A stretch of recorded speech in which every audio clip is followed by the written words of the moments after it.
Assalamualaikum warahmatullahi wabarakatuh. Waalaikumsalam warahmatullahi Pagi ini kita mulai kembali perkuliahan yang ke-10. Tentunya minggu lalu kita bahas pertemuan 9 tentang capital asset pricing model. Ini masing-masing adalah merupakan model keseimbangan, yaitu CAPM dengan APT. Nah, kali ini saya akan singgung sedikit tentang CAPM, kemudian dilanjutkan dengan hukum satu harga, yaitu APT, dan model multifaktor, Fama and Friends. Baiklah, ini adalah RPS yang ke-10 pertemuan kita. Ya, kemarin adalah CAPM. Baiklah, kita lanjutkan ke PPT yang saya akan share. Sebentar.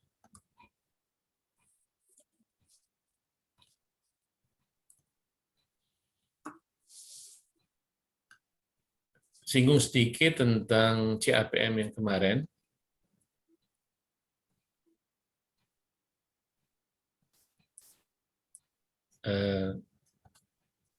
Mengenai model CAPM itu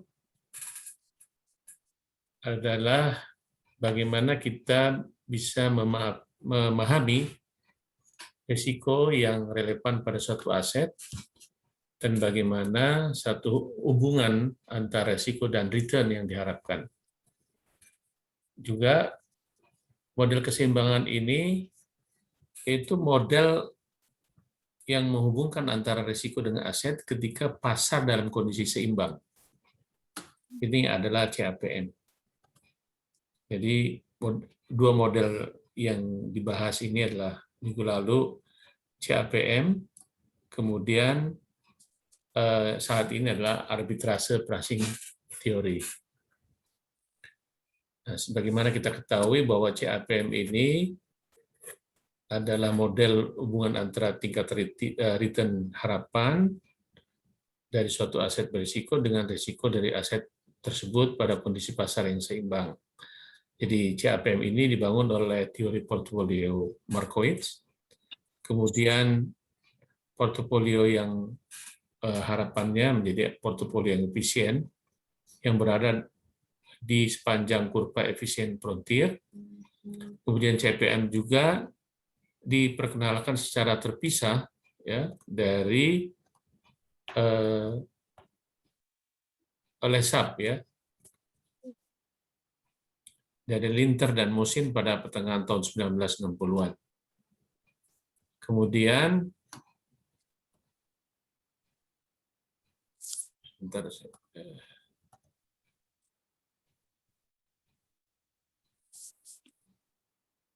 saya lihat lagi adalah mengenai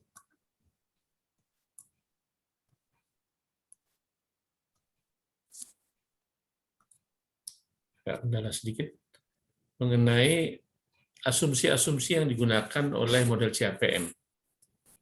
Jadi asumsi yang digunakan itu bagaimana investor mendiversifikasi portofolionya dan memilih portofolio yang optimal.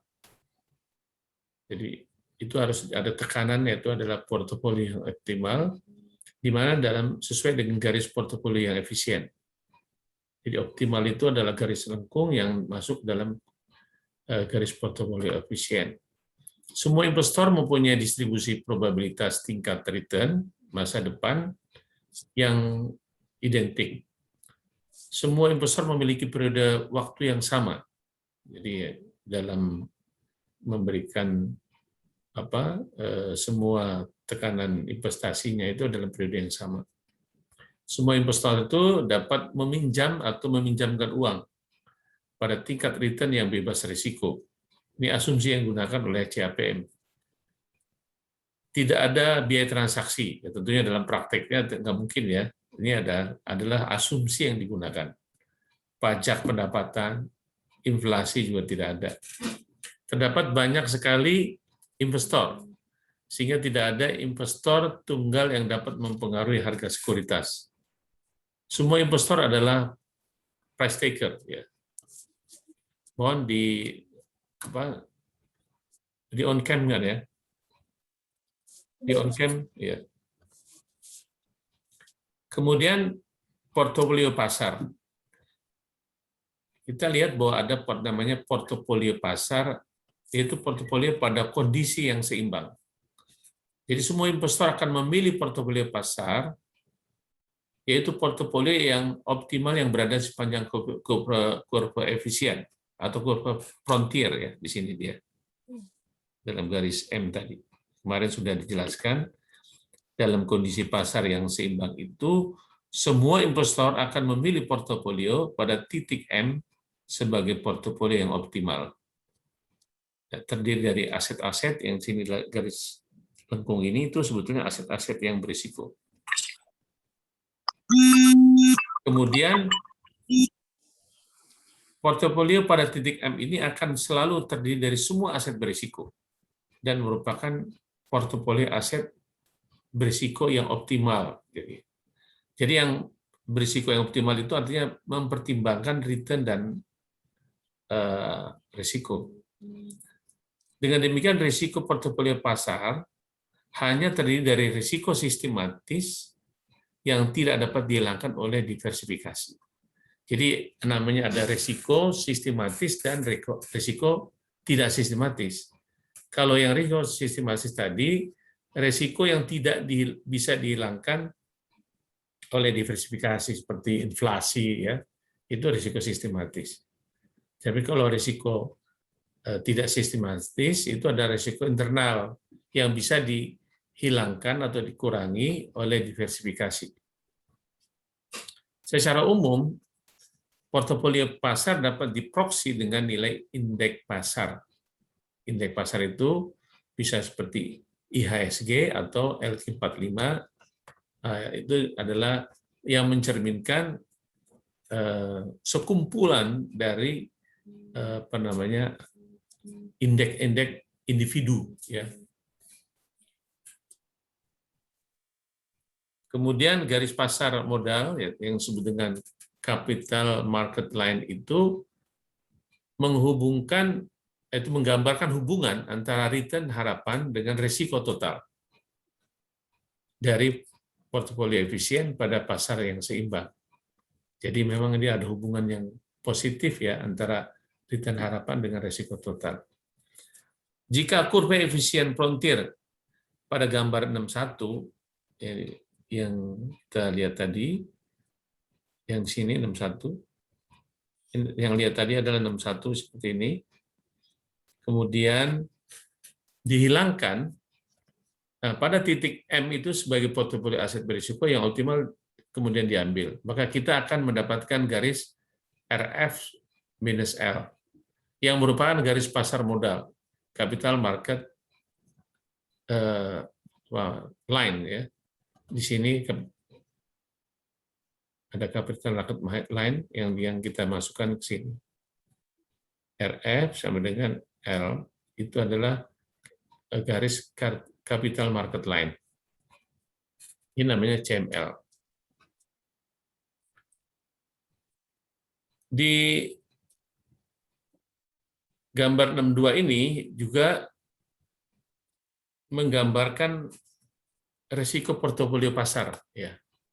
Jadi ada risiko portofolio pasar, ada premi risiko portofolio yang digambarkan dengan M tadi, yang berarti RM dikurangi dengan RF. RF itu ada risk free, ya. RM itu adalah return market yang disebut tadi indeks harga saham gabungan. Nah, slope CML itu digambarkan seperti ini, ya. Ya, expected return market dikurangi dengan RF dibagi dengan standar deviasi market atau yang disebut dengan slope CML. Jadi slope CML itu mengindikasikan tambahan return yang disyaratkan pasar untuk setiap 1% kenaikan risiko portofolio. Kemudian persamaan CML itu dengan mengetahui slope CML dengan garis intercept yaitu RF tadi, maka kita dapat membentuk persamaan CML ya menjadi expected return portfolio sama dengan RF ditambah expected return market dikurangi dengan RF dibagi dengan standar deviasi market dikali dengan standar deviasi portofolio. Nah, ini adalah untuk mencari slope CML dengan garis intercept RF. Nah, penjelasan mengenai CML ini bahwa garis pasar modal itu terdiri dari portofolio efisien, ya garis pasar modal, yang merupakan kombinasi dari aset berisiko dan aset bebas risiko. Ya, kalau aset yang berisiko adalah seperti saham, ya, kemudian aset, dari mulai saham ya, kemudian derivatifnya, kemudian obligasi itu juga berisiko tapi lebih rendah itu fixed income.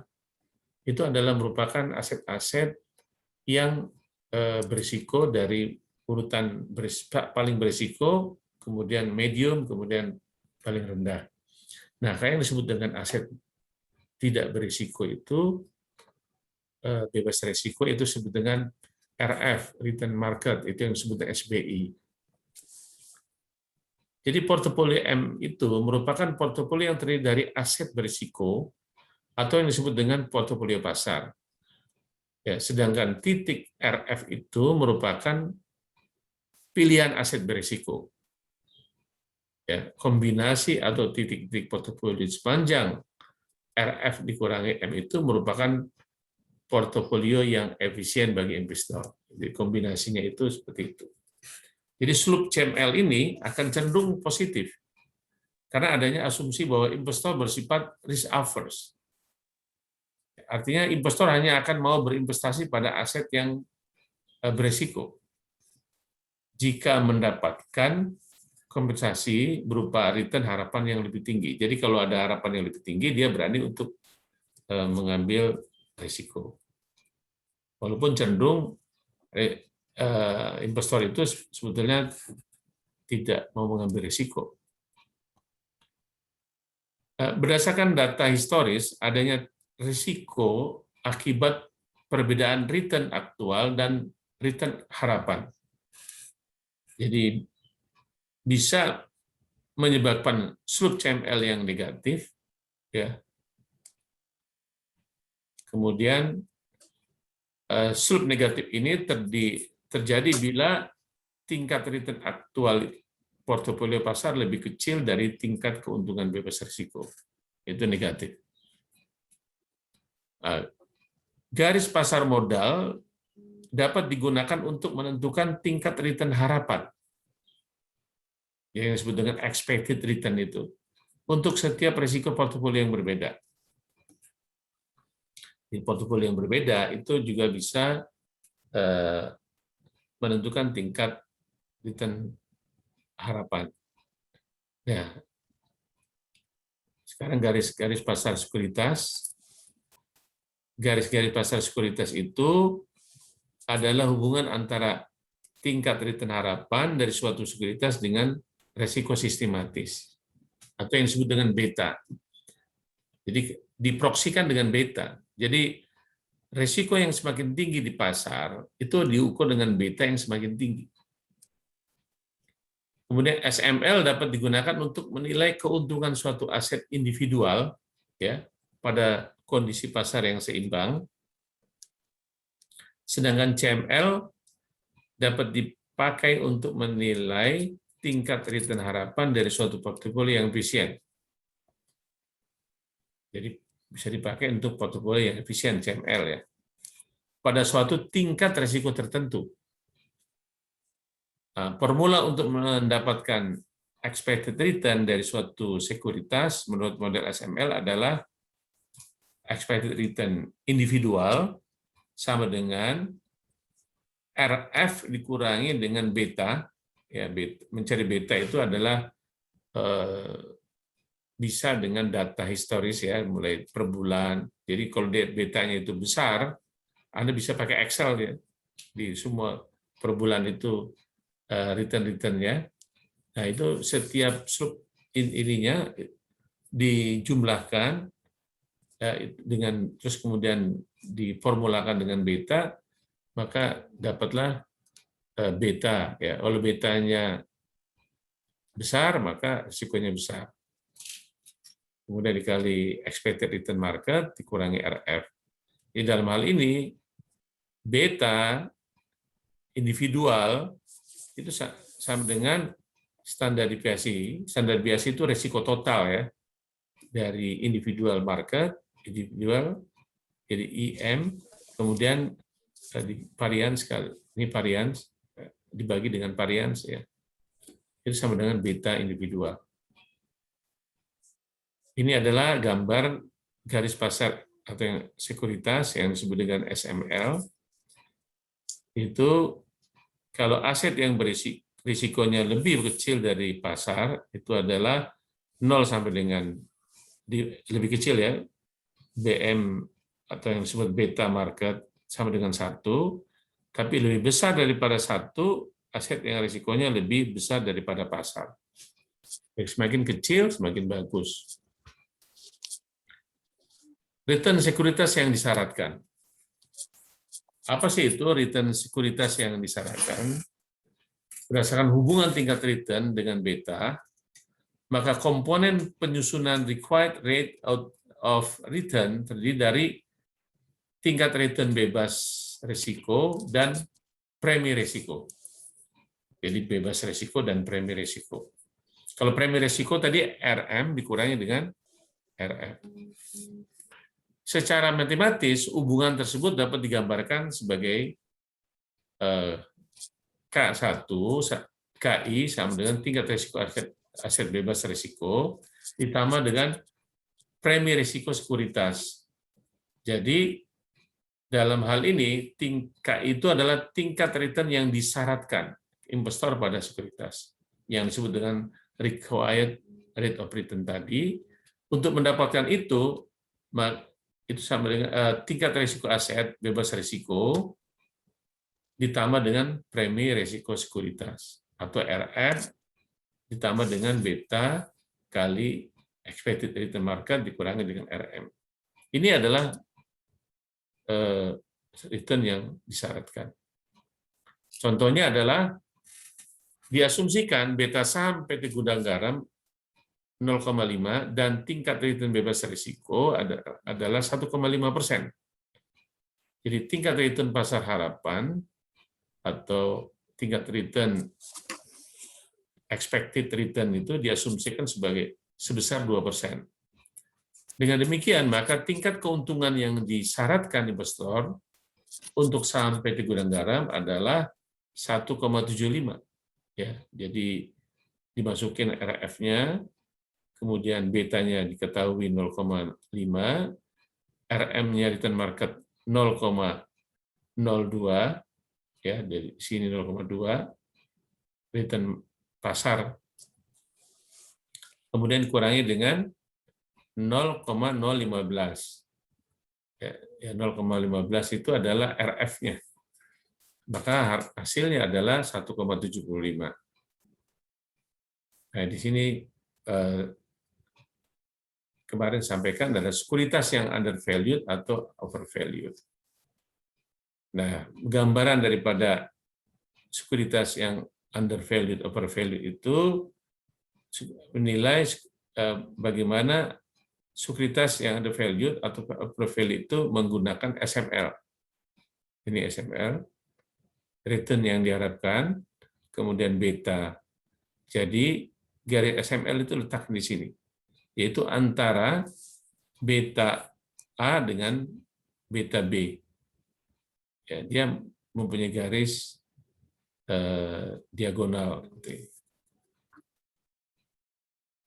Kemudian secara teoritis, harga sekuritas itu seharusnya berada pada SML. Secara teoritis ya. Karena titik-titik pada SML itu menunjukkan tingkat return harapan pada suatu tingkat risiko sistematis tertentu. Jadi jika tingkat return harapan tidak berada pada SML, maka sekuritas tersebut undervalued atau overvalued ya. Ya kalau nggak berada di situ dia bisa undervalued atau overvalued. Nah, pada gambar 64 terlihat bahwa sekuritas A terletak di atas SML dan dinilai sebagai sekuritas yang ternilai rendah, yang disebut dengan undervalued.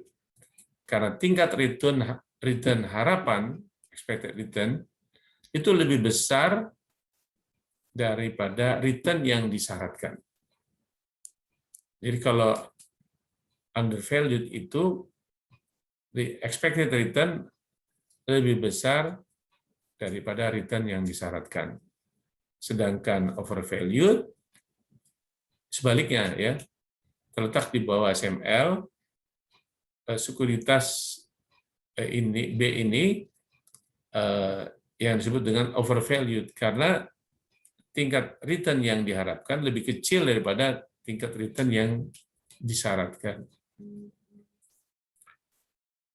Nah, contoh penggunaan CAPM ya, minggu lalu juga pernah disinggung, anggap tingkat return bebas risiko adalah 10%. Return harapan pasar adalah 18%. Jika saham year on year mempunyai beta 0,8, berapakah return yang disyaratkan?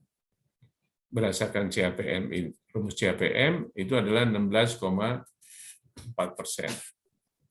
Kemudian pertanyaan kedua, anggap tingkat return bebas risiko adalah 10%. Return harapan pasar adalah 18%. Jika saham lain, yaitu saham GFG misalnya, mempunyai return disyaratkan 20%.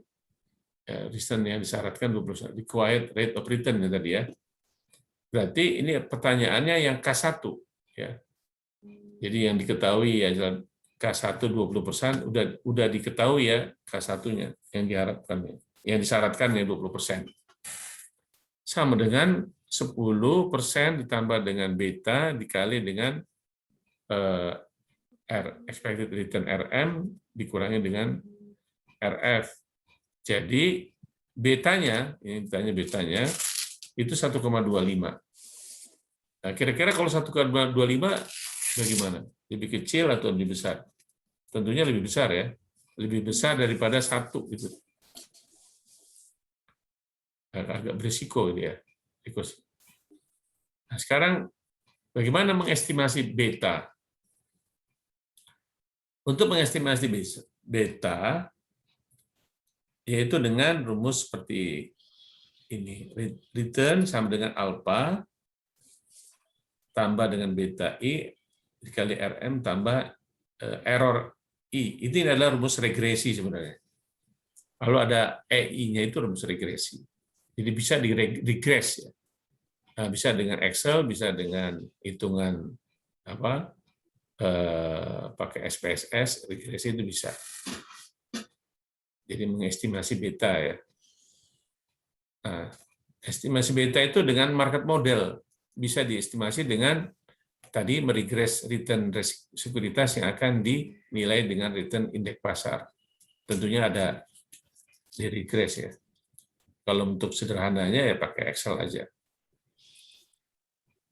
Jadi dengan regres itu bisa dilihat hasilnya dengan alpha tadi ya, yaitu ukuran return sekuritas I yang tidak terkait dengan return pasar, itu disebut dengan konstanta itu ya. Kalau beta itu peningkatan return yang diharapkan pada sekuritas I untuk setiap kenaikan return pasar sebesar 1%. Ini adalah contoh bagaimana mengestimasi beta ya. Jadi return saham triple U, return pasarnya seperti ini dari mulai Juni sampai dengan Oktober. Tabel berikut digunakan untuk mempermudah perhitungan ya. Ada return-nya berapa, ada deviasi return-nya, deviasi kuadratnya. Tentunya di sini adalah deviasinya Ini sudah diketahui semua, sehingga perkalian deviasi adalah seperti ini, ya, yang disebut dengan beta. Ya. Itu dilihat per bulan. Ya. Juni, Juli, Agustus, September, Oktober. Dan ini data yang harus diambil adalah ini. Perbandingan return saham, return individual saham dengan pasar. Ya. Bagi apa diperkalikan dikali ya. Jadi berdasarkan tabel ini tentunya menghasilkan kovariannya 0,03462 ya, lebih di bawah 1 ya. Contoh yang ketiga adalah dengan menggunakan persamaan beta, maka saham individual, beta individual itu sebetulnya jadi 1,2 ya, lebih tinggi. Nah, sedangkan intercept-nya, alpanya ini adalah 0,059. Nah, itu kita lihat lagi bagaimana dengan exit return, excess return, model excess return itu yang seperti ini, ya. Yaitu persamaan regresi market model dapat dimodifikasi dengan ini, RI dengan dikurangi di RF, alpha I ditambah dengan beta dikali dengan RM dikurangi RF sama dengan tambah dengan error. Jadi, maka di dalam slope dari garis karakteristik ini akan menunjukkan sensitivitas excess return sekuritas terhadap portofolio pasar. Jadi ada melihat sensitivitas itu yang disebut tentunya dari slope dari garis karakteristik yang dilihat dari sini.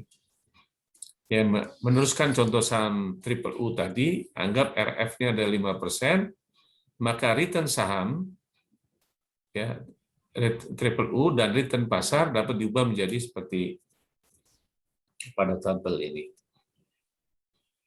Ya, saham triple U pasarnya berapa? Ini adalah return perbandingan atau kita lihat antara return individual dengan return pasar. Nah, dari model selanjutnya itu mengenai masih excess return-nya. Jadi apabila menggunakan regresi linier sederhana itu dengan SPSS itu ditunjukkan pada gambar seperti ini. Nah, kalau keuangan itu unstandardized ya. Dilihat dari sini, betanya itu 0,071 ya. T-nya itu 2,04, sig-nya 0,13.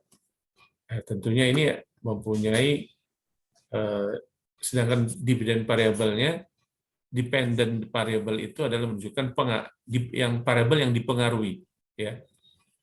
Jadi variabel yang dipengaruhi. Jadi betanya ini besar nih, di atas 1 ya. Artinya di atas 1 itu cukup lumayan berisiko. Nah, sekarang faktor-faktor yang mempengaruhi keakuratan estimasi beta. Jadi estimasi beta tersebut menggunakan data historis ya. Jadi harus ada data historis. Jadi hal ini secara implisit berarti bahwa kita menganggap apa yang terjadi pada beta masa lalu akan sama dengan apa yang terjadi pada beta masa datang. Jadi garis karakteristik itu dapat dibentuk oleh berbagai observasi dan periode waktu yang berbeda. Dan tidak ada satupun periode dan observasi yang dianggap tepat. Dengan demikian, estimasi beta untuk satu sekuritas dapat berbeda karena observasi dan periode waktunya juga digunakan berbeda. Nah, nilai alfa dengan beta yang diperoleh dari hasil regresi tersebut tidak terlepas dari adanya error. Ya, error term itu kalau karena dengan menggunakan regresi. Jadi error term itu digunakan tidak ada persepsi. Kalau biasanya kalau dengan datanya primer itu pasti errornya nggak ada. Ini karena datanya sekunder.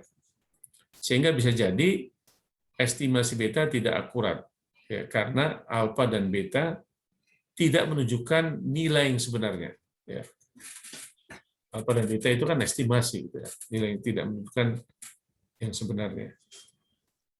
Contohnya, misalnya beta portofolio ini diketahui bahwa banyaknya investasi itu 20 juta. Ya, misalnya sekuritas F, ini saham-saham ya, GG, HA, dan I. Return harapan, expected return, itu 0,10. Betanya 0,90. Ya. Semakin besar return yang harapan yang dicantumkan di sini, maka semakin besar juga betanya dia. Jadi mempunyai hubungan linear ya, 1,30. Nah, ini return individual. Nah, kalau jadi satu begini adalah return portofolio. Nah, tentukan return harapan dan risiko suatu portofolio terdiri dari 4. Ya, portofolio ini 4. Jadi portofolio itu kan terdiri dari aset-aset individu ya, return portofolio. Nah, bobot portofolio dihitung terlebih dahulu jumlah dana yang diinvestasikan 50 juta. Maka sebanyak 20 juta dibagi dengan 50 juta itu 40% yang diinvestasi pada FF. Dengan cara yang sama, dana yang diinvestasikan pada GG, HA, dan II secara berurutan 10, 20, dan 30%. Nah, ini adalah return harapan, expected return dari setiap aset individu dikali porsi dari penempatan aset itu tersebut. Nah, maka dapatnya adalah 13,3%. Beta portofolionya itu 1,85. Jadi, mana yang kita ambil ya? Ini 13,3 ini tentunya rata-rata ya, tertimbang ya. Jadi, kesimpulannya bahwa CAPM itu risiko dan return berhubungan positif. Jadi harus ada positif ya. Linear dia hubungannya. Artinya semakin besar risiko, maka semakin besar pula return-nya. Jadi high risk, high return. Jadi ukuran risiko sekuritas yang relevan adalah ukuran kontribusi risiko sekuritas terhadap risiko portofolio. Itu yang penting dalam CAPM. Nah, sekarang kita lihat lagi adalah di dalam pengujian CAPM ini ada yang menggunakan persamaan, ya, return individual yang alfa tambah alfa 2 kali beta I. Ya, ini ada melihat return pengujian CAPM juga termasuk dalam rata-rata return sekuritas I dalam periode tertentu, beta, estimasi beta untuk sekuritas I. Jadi jika CAPM valid, maka nilai A1 alfa 1 akan mendekati nilai rata-rata return bebas risiko selama periode pengujian. Dan nilai A2 akan mendekati rata-rata premi risiko pasar selama periode tersebut. Nah, ini dalam hal pengujian CAPM dengan menggunakan rumus persamaan return. Nah, sekarang bagaimana dengan APT? Ini sama-sama model keseimbangan gitu ya. Ya, kalau CAPM itu bukanlah satu-satunya teori yang menjelaskan bagaimana suatu aktiva ditentukan harganya oleh pasar, atau bagaimana menentukan tingkat keuntungan yang dipandang layak untuk suatu investasi. Ya, jadi kalau CAPM seperti itu.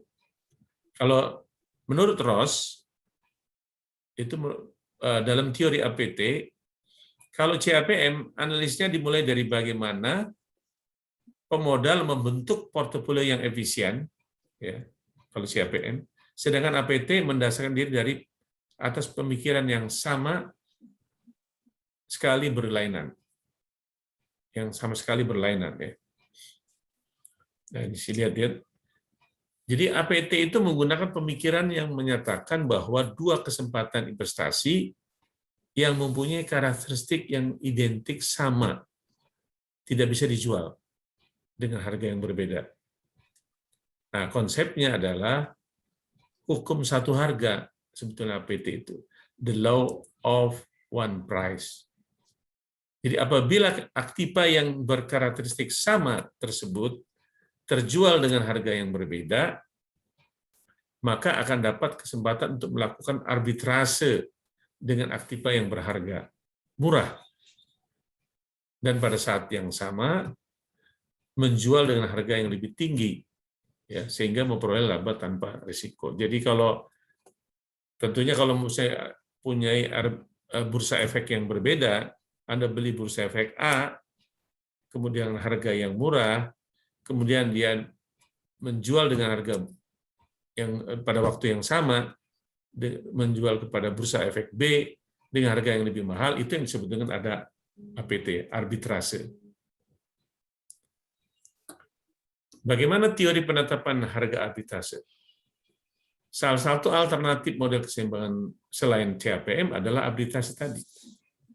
Jadi estimasi return harapan dari suatu sekuritas itu menggunakan APT.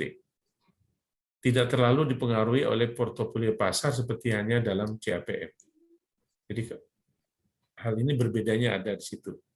Jadi kalau APT, return sekuritas tidak hanya dipengaruhi oleh portofolio pasar, karena ada asumsi bahwa expected return dari suatu sekuritas bisa dipengaruhi oleh beberapa sumber risiko yang lainnya. Itu jadi ada risiko yang lainnya. Itu berbedanya. Jadi APT itu didasari oleh pandangan bahwa return harapan untuk suatu sekuritas dipengaruhi oleh beberapa faktor risiko yang menunjukkan pada kondisi perekonomian secara umum, ya. Misalnya ada inflasi, ya, perubahan JNP dan sebagainya. Faktor-faktor risiko tersebut harus mempunyai karakteristik seperti ini. Masing-masing faktor risiko harus mempunyai pengaruh luas terhadap return saham di pasar. Faktor-faktor risiko harus mempunyai return harapan. Ya, harus ada risiko, ada return harapan. Jadi pada awal periode faktor risiko tersebut tidak dapat diprediksi oleh pasar. Bisa juga dia tidak bisa, risiko itu tidak bisa diprediksi oleh pasar awal-awal periodenya. Nah, ini adalah rumus model APT. RI-nya tingkat return aktual pada sekuritas I ini adalah return individual. Expected return, ya, ada ini aktual, ada expected ya untuk sekuritas I. Kemudian F adalah deviasi faktor sistematis. F dari nilai harapannya. Ini adalah seperti kayak beta, deviasi gitu loh. Kemudian BI, EI itu adalah sensitivitas sekuritas. Ini betanya, betanya. Ini adalah deviasinya, ini adalah risikonya. Kemudian random error. Nah, kalau dibalik tadi kan return aktual. Bagaimana kalau expected return dari model keseimbangan?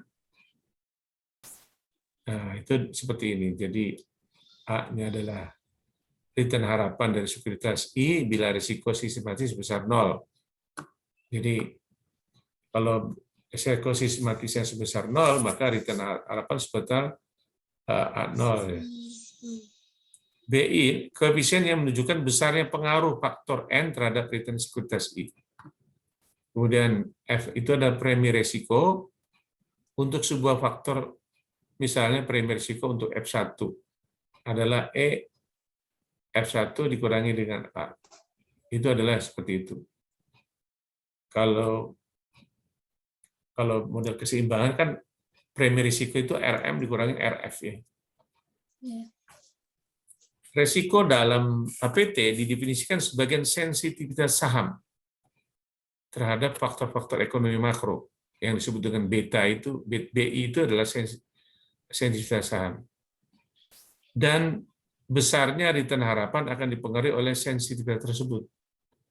Jadi semakin tinggi besar sensitivitasnya, maka return harapan juga dipengaruhi oleh itu ya, besarannya. Pada dasarnya CAPM merupakan model APT yang hanya mempertimbangkan satu faktor risiko saja, yaitu risiko sistematis. Jadi kan risiko itu kan ada dua, risiko tadi saya sampaikan sistematis dan risiko tidak sistematis. Jadi kalau misalnya ada pengukuran kinerja portofolio, nanti di situ ada namanya risiko total. Ya. Dalam penerapan model APT, berbagai faktor risiko bisa diasumsikan sebagai faktor risiko. Ya, berbagai faktor itu dimasukkan sebagai risiko. Ya. Kemudian model APT ini oleh Ross ya, tahun 86 mengidentifikasi 4 faktor yang mempengaruhi return sekuritas, yaitu perubahan inflasi, kita sampaikan bahwa pengaruhnya ada, perubahan produksi industri yang tidak diantisipasi, perubahan premi atau risk default yang tidak diantisipasi, kemudian perubahan struktur tingkat bunga yang tidak diantisipasi. Nah, itu adalah model APT. Pada dasarnya itu tidak ada jauh berbeda antara dengan CAPM yang tadi disampaikan bahwa ada masing-masing mengukur risiko sistematis atau risiko pasar. Ya. Nah, itu adalah mengenai model APT yang dibahas dengan model-model keseimbangan. Nah, tentunya hal ini bisa kita masukkan ke dalam kategori dalam teori keseimbangan ya, model keseimbangan. Silakan kalau ada pertanyaan. Baik, Pak. Saya mau bertanya, Pak. Iya. Seperti yang telah Bapak jelaskan tadi, itu kan ada dua metode, CAPM dengan APT. Untuk menentukan atau untuk memprediksi return saham, mana yang paling efektif, Pak? Apakah CAPM atau APT? Sebenarnya di dalam dua model itu sama-sama model keseimbangan. Tidak ada yang menentukan bahwa mana yang lebih efektif dalam menentukan return saham atau return aset ya, return sekuritas begitu. Masing-masing mempunyai fungsi yang berbeda. Yang tadi satu adalah mengenai arbitrase ya, yang satu adalah mengenai return yang berkaitan dengan premi risiko ya. Ada premi risikonya, di sini adalah model ada arbitrasenya. Jadi kalau melihat return di sini tentunya tidak lepas dari pengaruh sensitivitas dari beta tadi. Jadi semakin tinggi betanya, tentunya juga return yang diharapkan juga semakin besar gitu ya. Ada prinsip high risk high return begitu. Jadi tidak ada yang bisa dikatakan bahwa yang mana yang paling bagus gitu. Karena ini dua model ini adalah hasil pengembangan dari CAPM juga ya. CAPM dan APT itu ada seperti itu. Ada lagi? Terima kasih, Pak. Andi, ada pertanyaan? Ada. Jadi ini tentunya di web kuliah Anda bisa jawab di situ, latihan-latihan yang diberikan contoh tadi dan kemudian latihan-latihan soal di dalam web, Anda bisa jawab ya sampai hari Sabtu nanti bisa terakhir, jangan sampai terlambat. Kemudian setelah itu Anda bisa memahami lagi, bisa baca di dalam literatur yang ada, apakah di Suat Husnan, di investment sendiri, ya itu bisa dibaca dan pengembangannya. Di jurnal-jurnal internasional itu juga dari hubungan antara CAPM dengan return dan sebagainya itu ada ya, tinggal dicari di situ ya bagaimana hasil penelitian orang lain berkenaan dengan mengenai CAPM. Bagaimana implementasi CAPM misalnya juga ya, itu juga bisa juga dilihat ya dari buku-buku literatur yang Anda baca misalnya gitu. Itu saja yang mungkin bisa saya sampaikan dari apa yang disampaikan tadi. Pertanyaan itu sangat baik sehingga bisa memberikan pemahaman ya apa yang Anda pelajari nanti ya, tentunya tidak hanya dari sini ya, tadi dari beberapa literatur yang Anda baca juga untuk mengembangkan pemahaman ini. Sekian dari saya ya. Assalamualaikum warahmatullahi wabarakatuh.